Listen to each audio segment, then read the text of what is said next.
telele ya him ya we gele eni ari o ibanage e no gele keke gele no ani ke no mana gwan ani ke no mana na o katikati o gwana se go to e kan abi agbo for ma so me mai na agbo fe ge eni bana igo yogbe eri o mekebe eri o muni odere me mai mi ni boy no do complain Ebony mi o do imai mi awete ma do a complain oda fian o yen gi mi e wo wa o Ebony mi e o wa ti ya go don't you wake ya o ya we they no be kan wa wu we dey jealousy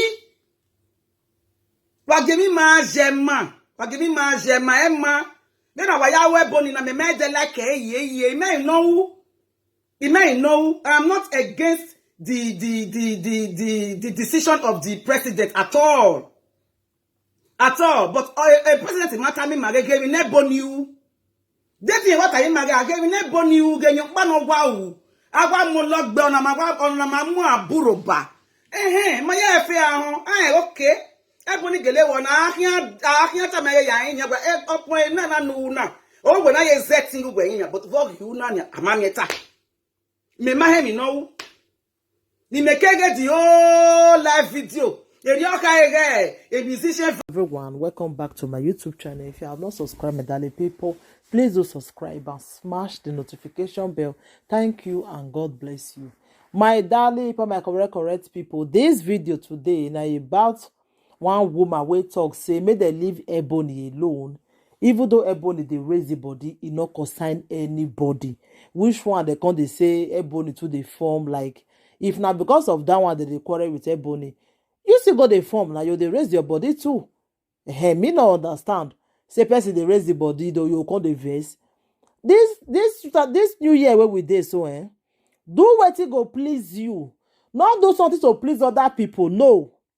Do what it go please you. For this new year. Not do what it go please person. Hey. Now let that word I just want to make a talk for this video. Do what it go please you. Not do something to please other people. It's not done anywhere. You understand?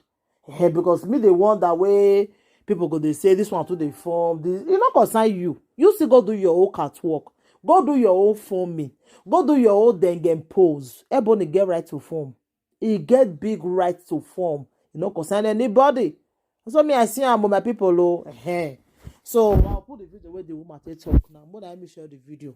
Bye. Telele ya him ya we gele eni ari o ibanage e no gele keke gele no ani ke no mana gwan ani ke no mana na o katikati o gbe na se go to e kan abi agbo for ma so me mai na agbo fe ge eni bana igo yogbe eri o mekebe eri o muni odere me mai mi anybody no do complain Ebony mi o do imai mi awete ma do a complain oda fian o yen gi mi e wo wa o Ebony mi e o wa ti ya go don't you wake ya o ya we they no be kan wa wu we dey jealousy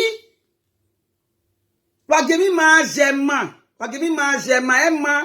me na wa ya we Ebony na me dey like ye me know I'm not against the decision of the president at all but a president matter me magage me Ebony you dey what I magage me Ebony you ge yon pa no wa wu agwa mo logbe ona ma mu aburo ba ma ya fe ahun okay Ebony gele wona ahia ta me ya yin gba opon na nu na o gbe na ye setting gbe yin but for you na amamieta me ma he mi no ni me kege di live video eri o ka a musician kan maybe a musician you what they like anything any me test musicians ni me like only way na be suspend on my bar then you gele kuwe o tin every yen ni ati o wetin ya wa gather information o mi ya is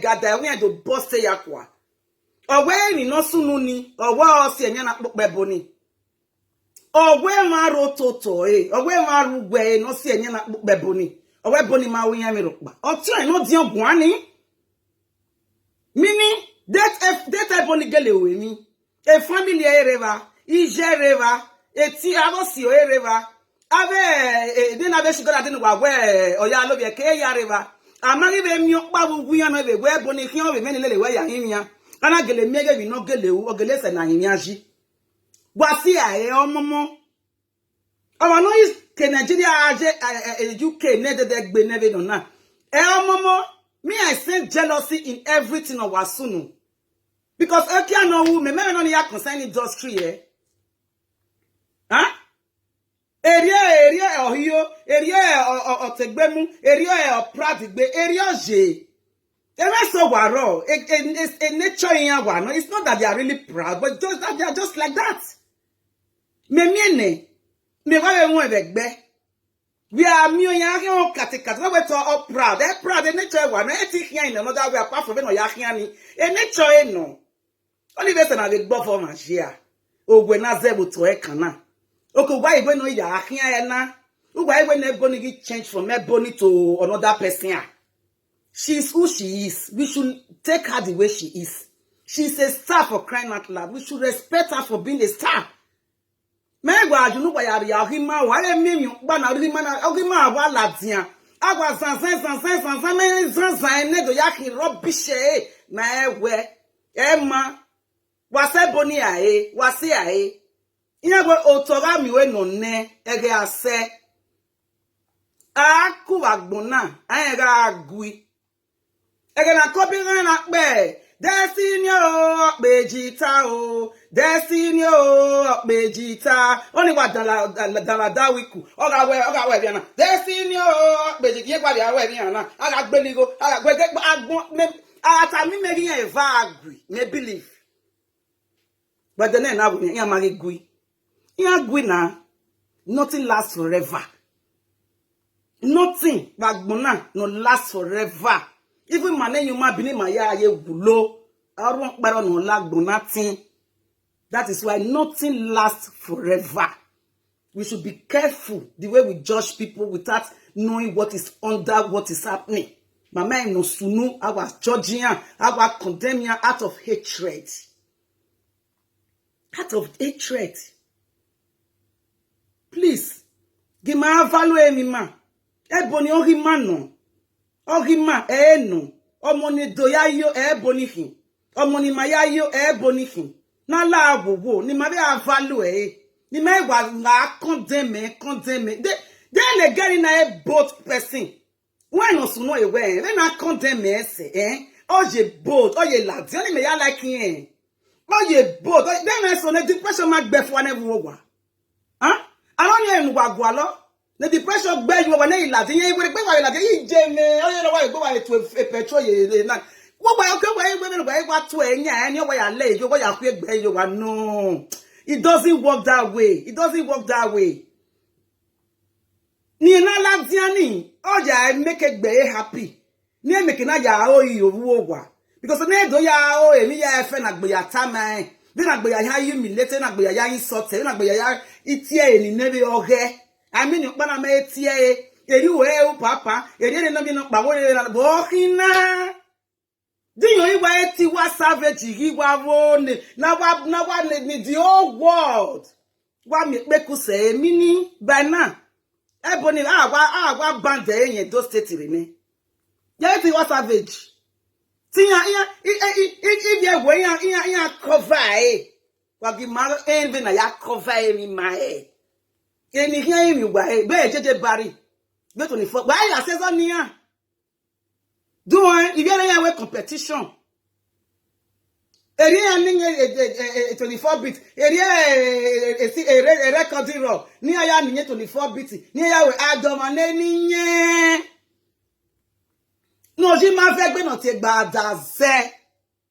Darun baba gbona no ka ri yen niyen. Ero. Arun evai total na if agi niyen. Ana yen na riri wa na wa mi record wa agbale gbe wa ya boss ten wa make na ya finish another with that conversation is very bad.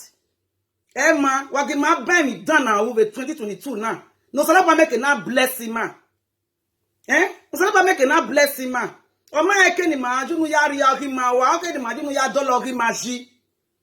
Me ma me no gwe boni yin ania. O ke bu de nu wa ke yin aba. Gwa e mi no wa. Bi e iwo una You got where the musician va. Up be go up me one in those state. You get nick up bagolian. Musicians not be like it, no. Musicians not be like it, no. Everybody gets I've been on every actress in here, make right no, ya make opinion there. She has the right to her own opinion. It's her opinion. What get tell a mate there? Why you got block her? Why you people have to leave this guy alone? What see I? What see I? What get live a life eh? Do they are not proud. They are proud. They are proud here.